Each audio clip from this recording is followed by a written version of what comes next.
Hello everyone, Sunderek here. Long time no see. Just a pretty casual video, so that I will get it out there why I think Albedo is capable of manipulating the crowd element, or at least an explanation for the thing that happened in the trailer. Of course, if you haven't watched it, hopefully I haven't spoiled it for you, but please go ahead and watch it if you do not want to get spoiled. So first of all, relating, if we assume that he is actually manipulating the cryo element, we know that the earliest, at least in Genshin lore, the earliest accounts of people manipulating the elements were actually before visions. All the gods were able to manipulate the elements more because they are their pure elemental form, like Zhangli was some form of pure geo form, and Venti himself is confirmed a wind spirit, so that's why they are allowed to manipulate it. On the other hand, people like the Adapti, basically the gods familiar working under the god, are also able to manipulate the element. I don't know if it's of their choice, but they are capable of manipulating elements without even using visions. Ganyu did not receive her vision until after the Archon War, but she was already pretty much fighting alongside Rex Lapis during the entire Archon War. Same with the rest of Daptai. Xiao, I'm not sure if Xiao really had an emo vision. I don't know what he was manipulating, but they are able to manipulate the element to the same extent as they can do right now, even without using the vision. The reason they all started using vision is because after the Archon War, Celestia has decided that anyone who does not manipulate elements through a vision should then be punished by having them going crazy, which is why you see the Samatrals always acting sort of crazy, same with Abyss Mages. These people still know the old way of manipulating elements without using a vision.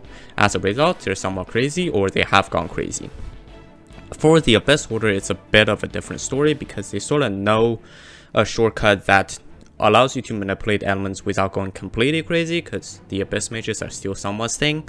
But overall, that's the background we have to work with. As in why Albedo can do this, it's because Albedo's connection to Cryo.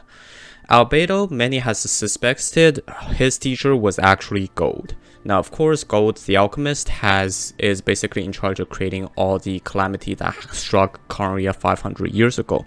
So if Albedo's teacher turns out to be Gold, then Albedo himself must know, at least, if not to the same extent as his teacher, he must know at least the preliminary skills needed to achieve alchemy at that level.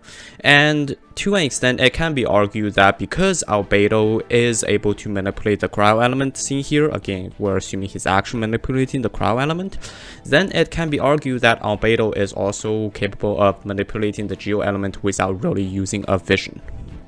So basically what my point here is that Albedo's connection with Cryo and Cryo's connection with the Abyss and the current style of Abyss basically means that this cryo manipulation without element is basically an extension of Albedo's alchemy, and he is able to just use it like that.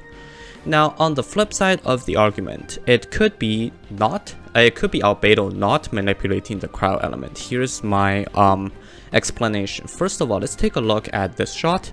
This shot shows the elements, the crystal shards that Albedo is manipulating. He's shooting them at Eula and everyone else. And at the same time, this looks very much similar to Albedo's ult. If you look closely, of course I don't have Albedo, I'll try to find video of his ult, but if you play them side by side, you can see that the shards of Geo and Cryo seems to be the similar form. And basically my point for this one is that instead of Albedo actually manipulating the cryo element, it might just be a crystallized reaction at play here. We know that Dragon Spine is cold. What does cold environment associate with? Cryo. So what Albedo could have done is he could have just fused the cryo elements from the cold environment into his geo element, in turn creating crystallized ice shards, which is basically crystal plus cryo plus geo. It looks like cryo because geo does crystallize with all four other elements other than Anemo, but at the same time it looks different enough that you saw he's manipulating a different element. Either way, I think this opens up a pretty nice gap for us to fill in lore wise, and if not, we can potentially be introduced to characters who can actually wield multiple elements without delusions in the future. Now, of course, lore-wise, even if it is confirmed that Albedo did not end up wielding double elements or is just manipulating the cryo from the environment, it could still be very interesting to see what he will be able to do in the future, because after all, his mysterious background and the fact that he might be a synthetic human, and on top of all, his entire connection with Cryo and Cryo being the current abyss, this entire collection could open up two very interesting fronts. So that's all I have for you today. Thank you very much for watching. Again, I'll probably be posting like this once, like very infrequently, because that's what I have time for. Sorry about that, but thank you very much for watching and have a nice day. Also, good luck on all your polls for Albedo, Ito, and Eula. Of course, if you're going for Goro, good luck on that as well.